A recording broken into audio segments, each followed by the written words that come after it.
നമസ്കാരം. മലയാളി വാർത്തയിലേക്ക് സ്വാഗതം. പാകിസ്ഥാനുമായിട്ടുള്ള സംഘർഷം അതിരൂക്ഷമായി തുടർന്ന ഘട്ടത്തിൽ ഇന്ത്യ പല വിമാനത്താവളങ്ങളുമായി ബന്ധപ്പെട്ട പ്രവർത്തനങ്ങൾ താൽക്കാലികമായി അടച്ചിടുന്ന സാഹചര്യങ്ങളും ചില സർവീസുകൾ ഗതി മാറ്റിവിടുന്നതായിട്ടുള്ള വാർത്തകളും പുറത്തു വന്നിരുന്നു. പ്രത്യേകിച്ചും അതിർത്തി മേഖലകളിലുള്ള വിമാനത്താവളങ്ങളിൽ കർശന ജാഗ്രതാ സുരക്ഷാ സംവിധാനങ്ങൾ തന്നെയാണ് ഏർപ്പെടുത്തിയത്. അങ്ങനെ അന്ന് അടച്ചിട്ടിരുന്ന ഇന്ത്യയുടെ വടക്കു പടിഞ്ഞാറൻ മേഖലകളിലെ 32ഓളം വിമാനത്താവളങ്ങൾ ഉടൻ തുറക്കാനുള്ളൊരു സൂചനയാണ് നൽകി കഴിഞ്ഞിരിക്കുന്നത്. വ്യോമാതിർത്തി നിയന്ത്രണങ്ങൾ കാരണമായിരുന്നു നേരത്തെ വിമാനത്താവളങ്ങൾ അടച്ചിട്ടത്. അതുപോലെ തന്നെ യുദ്ധസമാനമായ സാഹചര്യവും പൊട്ടിപ്പുറപ്പെട്ടിരുന്നു. വിമാനത്താവളങ്ങൾ തുറക്കുമെങ്കിൽ പോലും യാത്രക്കാർ നേരത്തെ എത്തണമെന്ന നിർദ്ദേശത്തിൽ ഒരു മാറ്റവും ഇതുവരെയും ഉണ്ടായിട്ടില്ല. ശ്രീനഗർ, ചണ്ഡീഗഡ്, അമൃത്സർ എന്നിവ ഉൾപ്പെടെയുള്ള ഈ വിമാനത്താവളങ്ങളിൽ സിവിൽ വിമാന പ്രവർത്തനങ്ങൾക്ക് ലഭ്യമാണെന്ന് എയർപോർട്ട് അതോറിറ്റി ഓഫ് ഇന്ത്യ വ്യക്തമായി പറയുന്നു. 32 വിമാനത്താവളങ്ങളുടെ പട്ടികയിൽ ജയ്സാൽമീർ, ജാംനഗർ, ജോധ്പൂർ, അധംപൂർ, അംബാല, അവന്തിപൂർ, ബത്നഡ, ഭൂജ്, ബിക്കാനീർ, ഹൽവാര, ഹിൻഡൻ, ജമ്മു, കാൻല, കൻഗ്ര, കേശോദ്, കിഷൻഗാഗ്, കുളു മണാലി, ലേ, ലുധിയാന, മുന്ദ്ര, നാലിയ, പത്താൻകോട്ട്, പാട്യാല, പോർബന്ദർ, രാജ്കോട്ട്, ഷിംല എന്നിവയാണ് ഉൾപ്പെടുന്നത്. പാകിസ്ഥാൻ സംഘർഷം രൂക്ഷമായതിനെ തുടർന്ന് വെള്ളിയാഴ്ച 24 വിമാനത്താവളങ്ങളായിരുന്നു ആദ്യം അടച്ചിട്ടത്. പിന്നീട് 32 വിമാനത്താവളങ്ങളും അടച്ചിടാൻ തീരുമാനിക്കുകയായിരുന്നു. ഈ നിയന്ത്രണം മെയ് 15 വരെ തുടരുമെന്നായിരുന്നു ആദ്യം വ്യക്തമാക്കിയത്. വിമാന കമ്പനികളുമായി നേരിട്ട് സംസാരിച്ചോ അവരുടെ സൈറ്റുകൾ പരിശോധിച്ചോ വിമാനങ്ങളുടെ വിവരങ്ങൾ മനസ്സിലാക്കണമെന്നായിരുന്നു എയർപോർട്ട് അതോറിറ്റി ഓഫ് ഇന്ത്യ വ്യക്തമാക്കിയത്. ഉത്തരേന്ത്യയിലെ പല വിമാനത്താവളങ്ങളും അടച്ചിട്ടതോടെ ഡൽഹി വിമാനത്താവളത്തിലുള്ള തിരക്ക് ഗണ്യമായി വർദ്ധിച്ചിരുന്നു. രാജ്യത്തെ എല്ലാ വിമാനത്താവളങ്ങളിലും സുരക്ഷ ശക്തമാക്കുകയും ചെയ്തിരുന്നു.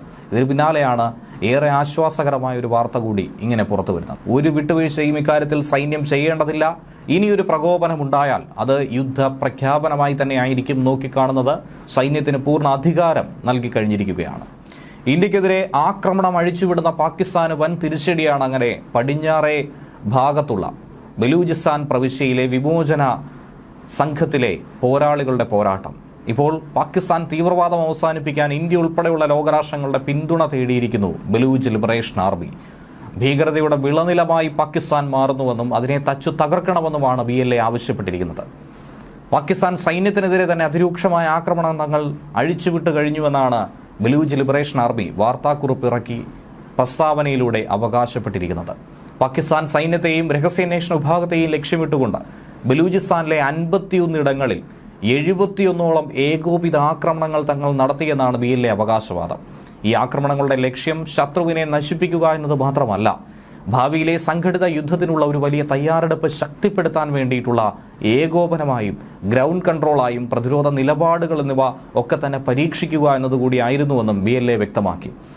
ഇന്ത്യ പാക് യുദ്ധം അത് സംഭവിക്കില്ല, വെടിനിർത്തൽ കരാറിലൂടെ ഒരു സമാധാന ചർച്ചയിലൂടെ മുന്നോട്ട് പോകുമെന്ന സൂചന കിട്ടുമ്പോഴാണ് പാകിസ്ഥാനുള്ളിൽ ഉറപ്പായും ഒരു യുദ്ധമുണ്ടാകുമെന്ന് വ്യക്തമായ സൂചന BLA നൽകുന്നത്. ഇന്നല്ലെങ്കിൽ നാളെ പാകിസ്ഥാൻ എന്ന അധമ രാജ്യം മൂക്കുംകുത്തി താഴെ വീഴുമെന്ന കാര്യത്തിൽ സംശയമില്ല. ദക്ഷിണേഷ്യയിൽ തന്നെ പുതിയൊരു ലോകക്രമം അനിവാര്യമായി മാറിയിരിക്കുന്നുവെന്നാണ് വാർത്താക്കുറിപ്പിലൂടെ BLA പറയുന്നത്. ഒരു പ്രാദേശിക മാറ്റത്തെക്കുറിച്ചും BLA മുന്നറിയിപ്പ് നൽകിയിട്ടുണ്ട്. എല്ലാവരും തയ്യാറായി ഇരുന്നുകൊള്ളൂ എന്ന് തന്നെയാണ് സൂചന.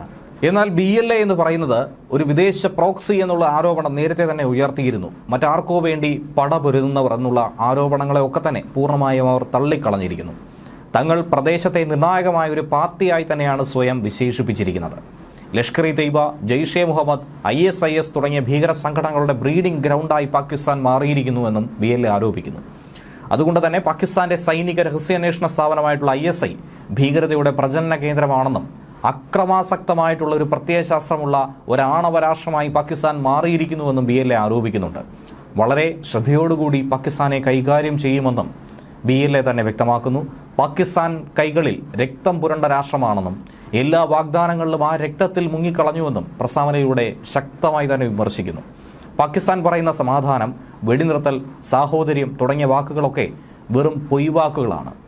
വഞ്ചനയും യുദ്ധതന്ത്രവും മാത്രമായി അതിനെ നോക്കിക്കാണുക എന്നും നിലവിലെ ഇന്ത്യ പാക് സംഘർഷത്തിന്റെ പശ്ചാത്തലത്തിൽ BLA അത് ഇന്ത്യയെ തന്നെ ഓർമ്മിപ്പിക്കുകയാണ്. സ്വതന്ത്ര ബലൂചിസ്ഥാനായി ഇന്ത്യ അടക്കമുള്ള രാജ്യങ്ങളുടെ ഇടപെടൽ BLA ആവശ്യപ്പെടുകയാണ്, അഭ്യർത്ഥിക്കുകയാണ്. ഇന്ത്യയിൽ നിന്നും രാഷ്ട്രീയ, നയതന്ത്ര, പ്രതിരോധ പിന്തുണ കിട്ടിയാൽ പാകിസ്ഥാനെ ഈ ഭൂമുഖത്ത് നിന്ന് തന്നെ ഇല്ലാതാക്കി തരുമെന്നാണ് BLA പറയുന്നത്. അതായത് ഒരു യുദ്ധപ്രഖ്യാപനം ഉണ്ടായിക്കഴിഞ്ഞാൽ BLAയോടൊപ്പം കൈകോർക്കാൻ ഇന്ത്യ തയ്യാറായാൽ പാകിസ്ഥാൻ എന്ന രാജ്യത്തെ തന്നെ ചുട്ടിരിക്കുമെന്നാണ് BLA വ്യക്തമാക്കുന്നത്. പാകിസ്ഥാന്റെ ഗതി ശ്രദ്ധിക്കപ്പെട്ടില്ല എങ്കിൽ ഗുരുതരമായ പ്രത്യാഘാതങ്ങൾ ഉണ്ടാകുമെന്നും BLA മുന്നറിയിപ്പ് കൊടുത്തിട്ടുണ്ട്.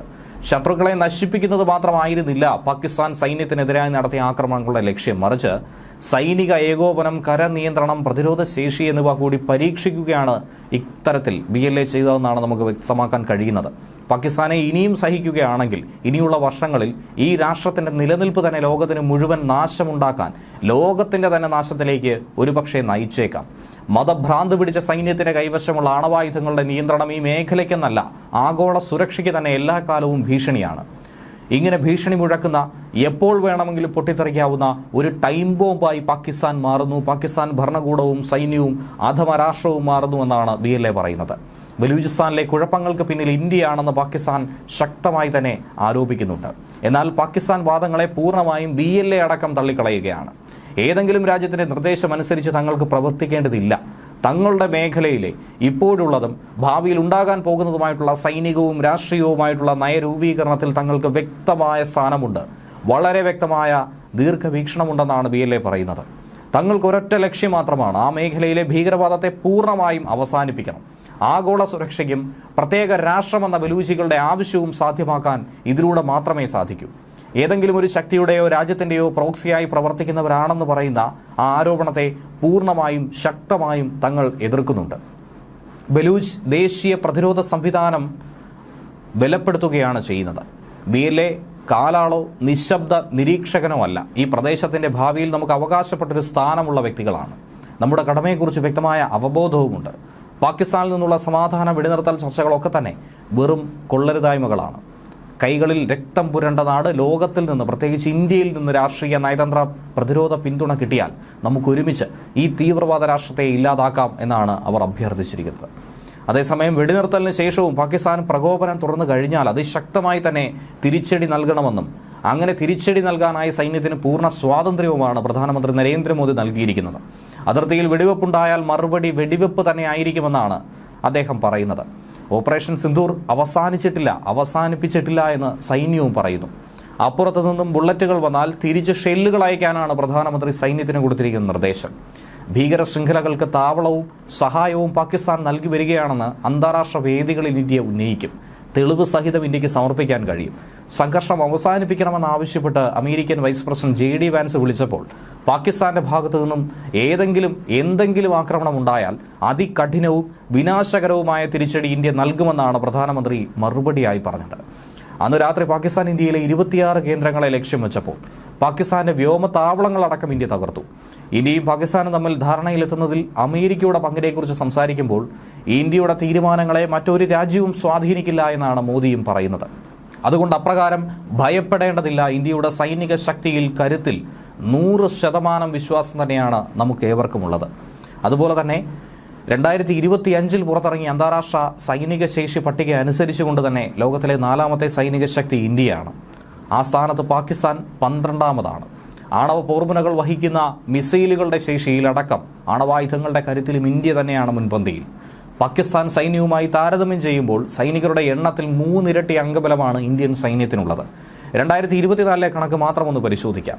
അതനുസരിച്ച് ഇന്ത്യൻ കരസേനാംഗങ്ങളുടെ എണ്ണം 12,40,000 ആണെങ്കിൽ പാകിസ്ഥാന് കേവലം 6,60,000 ഇന്ത്യൻ വ്യോമസേനയുടെ അംഗബലം 1,49,000 ആണെങ്കിൽ പാകിസ്ഥാന് അതിൻ്റെ നേർപകുതി 70,000 മാത്രമാണുള്ളത്. ഇന്ത്യൻ നാവികസേനയുടെ കരുത്ത് 75,500 ആണെങ്കിൽ പാകിസ്ഥാന് 30,000 മാത്രമേ ഉള്ളൂ. സൈനിക വിമാനങ്ങളുടെ കാര്യത്തിൽ ഇന്ത്യയുടെ ശേഷി പാകിസ്ഥാനുള്ളതിൻ്റെക്കാൾ 2 ഇരട്ടിയുണ്ട്. 2,229 സൈനിക വിമാനങ്ങൾ ഇന്ത്യക്കുള്ളപ്പോൾ പാകിസ്ഥാന് കേവലം 1,399 വിമാനങ്ങളാണുള്ളത്. യുദ്ധവിമാനങ്ങളുടെ എണ്ണത്തിലും ഇന്ത്യക്ക് തന്നെയാണ് മുൻതൂക്കം. ഇന്ത്യയുടെ കൈവശം 513 യുദ്ധവിമാനങ്ങൾ ഉള്ളപ്പോൾ പാകിസ്ഥാന് 328 യുദ്ധവിമാനങ്ങൾ മാത്രമേ ഉള്ളൂ. ഹെലികോപ്റ്ററുകളുടെ എണ്ണത്തിലും ആക്രമണം നടത്താൻ ശേഷിയുള്ള ഹെലികോപ്റ്ററുകളുടെ എണ്ണത്തിലും പാകിസ്ഥാനേക്കാൾ ഏറെ മുന്നിൽ തന്നെയാണ് ഇന്ത്യ ഉള്ളത്. 899 ഹെലികോപ്റ്ററുകൾ ഇന്ത്യക്കുള്ളപ്പോൾ പാകിസ്ഥാന് കേവലം 373 മാത്രമാണുള്ളത്. ലോജിസ്റ്റിക് മൂവ്മെൻറ്റിനായി ഉപയോഗിക്കാൻ കഴിയുന്ന വിമാനത്താവളങ്ങളുടെ എണ്ണത്തിലും ഇന്ത്യ തന്നെയാണ് മുന്നിൽ. 311 വിമാനത്താവളങ്ങൾ ഉള്ളപ്പോൾ പാകിസ്ഥാന് കേവലം 116 മാത്രമാണുള്ളത്. ടാങ്കുകളുടെ എണ്ണത്തിലും കരുത്ത് ഇന്ത്യ തന്നെ പ്രകടിപ്പിക്കുന്നു. 4,201 ടാങ്കുകളുണ്ട്. പാകിസ്ഥാന് കേവലം 2,627 ടാങ്കുകൾ മാത്രം.